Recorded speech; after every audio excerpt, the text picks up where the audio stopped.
واقعہ سلطان صلاح الدین ایوبی قسط نمبر 230 اپنا اسلامک اسٹوڈیو سرحد پر موجود جب سلطان صلاح الدین ایوبی کے سپاہیوں نے دریا میں نہانے والی حسین لڑکیوں اور ان کے آدمیوں سے پوچھا کہ وہ کون ہیں اور یہاں کیا کر رہے ہیں، تو انہوں نے جواب دیا ہم دیہات میں اپنا مال فروخت کر کے واپس جا رہے ہیں، لیکن قاہرہ جانے کا یہ راستہ تو نہیں۔ ایک سوار نے کہا لڑکیوں کا شوق ہے کہ دریا کے کنارے کنارے جائیں گے۔ ایک نے جواب دیا ہم اپنے کام سے فارغ ہو گئے ہیں، واپسی کی کوئی جلدی نہیں، 2-3 راتیں یہیں قیام کریں گے، اگر آپ کو شک ہو تو چل کر ہمارا سامان دیکھ لیں، ہمارے پاس بہت ساری رقم ہے وہ بھی دیکھ لیں تاکہ آپ کو یقین ہو جائے کہ ہم واقعی مصر کے تاجر ہیں۔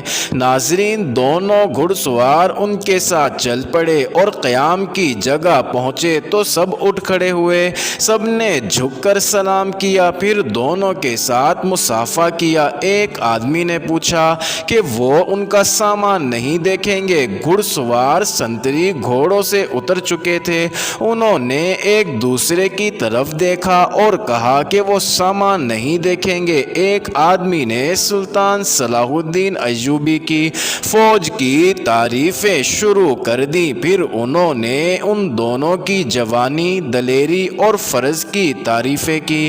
انہوں نے ایسی کوئی بات نہ کی جس سے ان دونوں کو کوئی شک ہوتا۔ ناظرین، اس دوران چاروں لڑکیاں کپڑے پہن کر اور بال جھاڑ کر آ گئی تھیں، لیکن وہ شرمائی سی پرے ہٹ کر کھڑی رہیں۔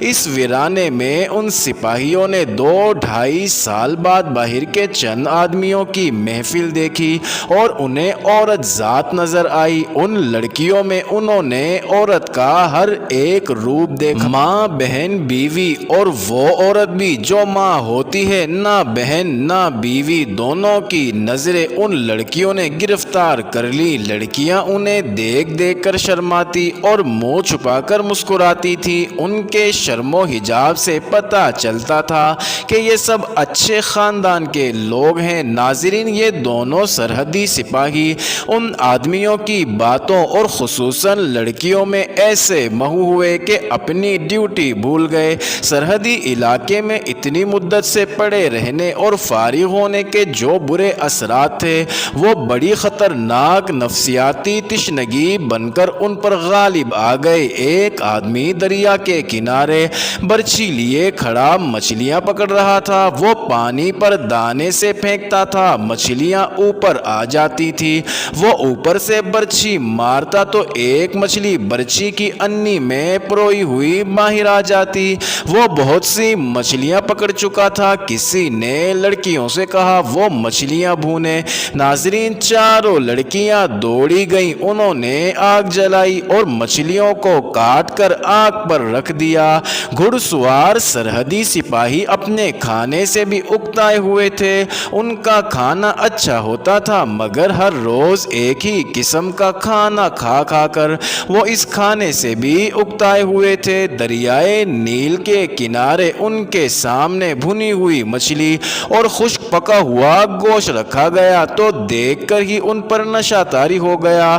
سب مل کر کھانے لگے تو کھانا اور زیادہ لذیذ ہو گیا۔ کھانے کے دوران دونوں نے دیکھا کہ ایک لڑکی ان کے گھوڑے کی گردن اور زین پر ہاتھ پھیرتی اور گھوڑے کو اشتیاق سے دیکھتی تھی۔